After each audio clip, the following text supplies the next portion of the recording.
Per the Browns, Shedeur suffered an oblique strain. He is day-to-day. He will not practice tomorrow and is unlikely to play on Saturday. Something feels off in Cleveland. And it's not just the weather. Just days after receiving his most reps yet, Shedeur Sanders was suddenly pulled from practice. No warning, no explanation, and not a single throw in team drills. The official word? An oblique injury. But Browns fans weren't buying it, and neither are we.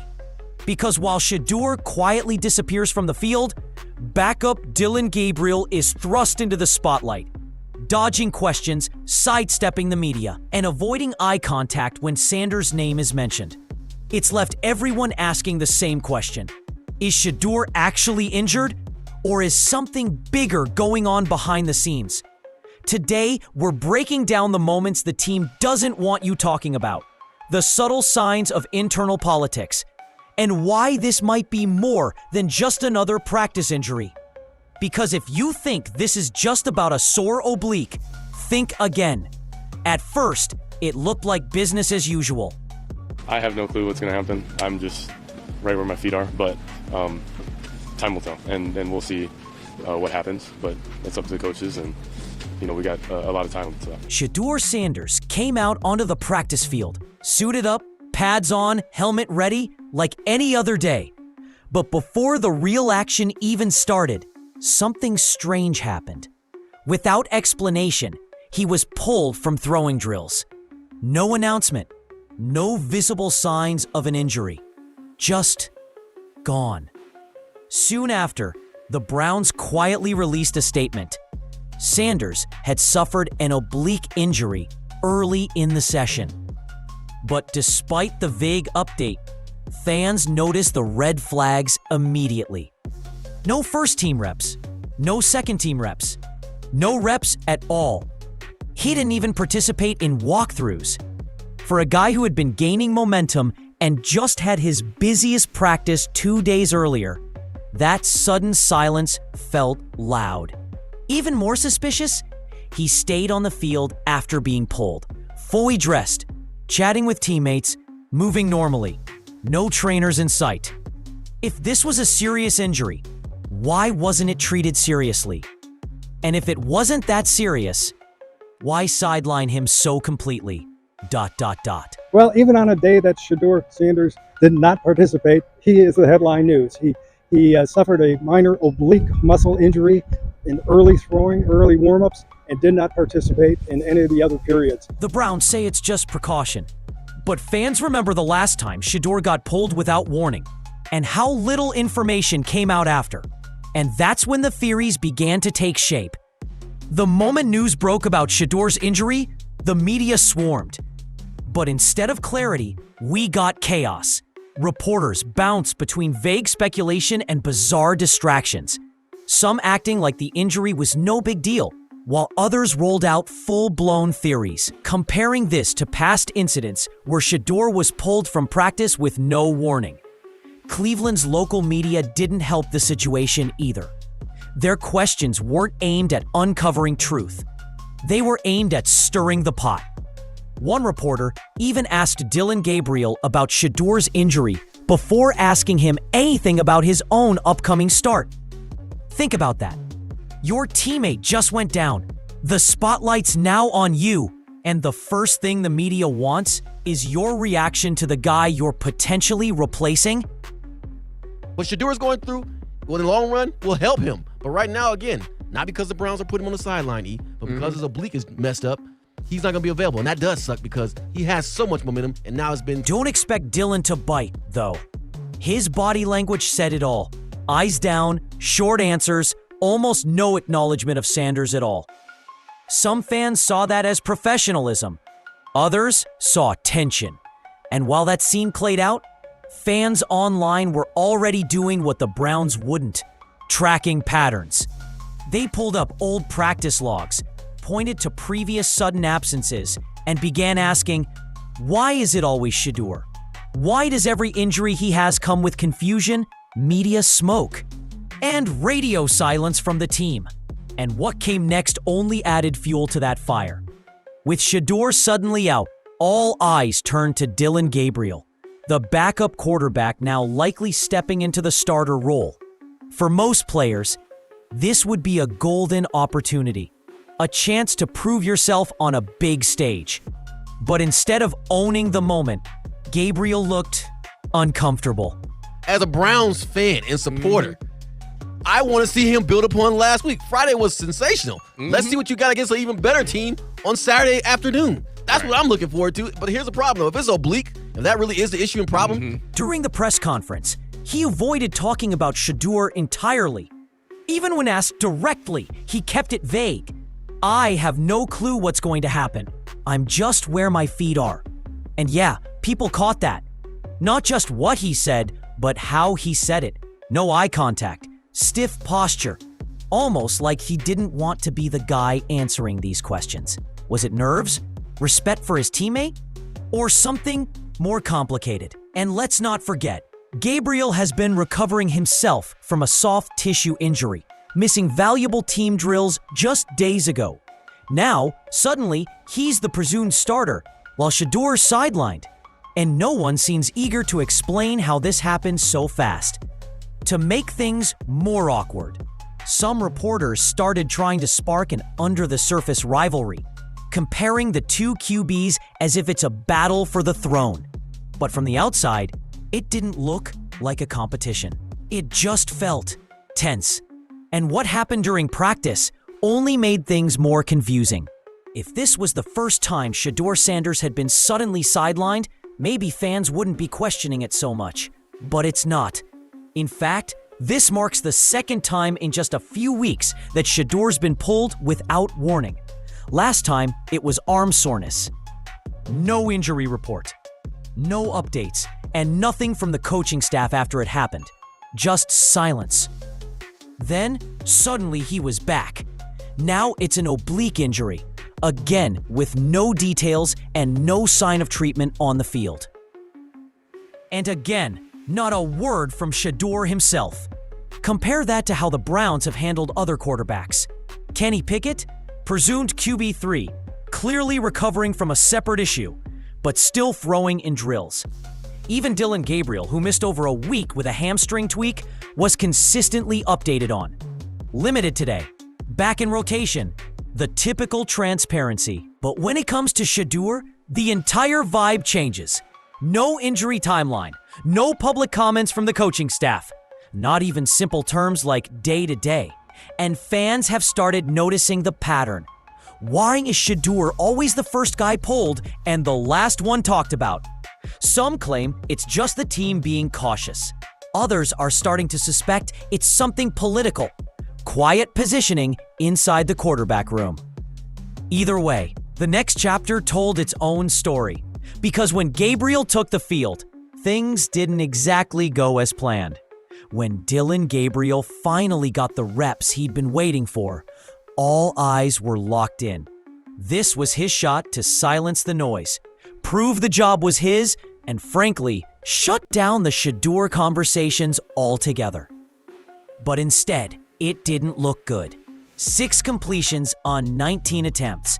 Sure, 2 of those were touchdowns, but the stat line told another story. Sloppy passing, broken plays, missed reads. Even fans pulling for Gabriel had to admit, it was rough. Tony Grossi, a Cleveland media veteran known more for stirring controversy than actual analysis, didn't hold back. He flat out called it sloppy. Repeated penalties, red zone breakdowns, and lack of rhythm were painfully visible. Meanwhile, backup Tyler Huntley quietly went 3 for 4 with little drama. And though he's new to the system, some fans started wondering if he looked more composed than Gabriel did. All the while, Shedeur, fully suited, was watching from the sidelines.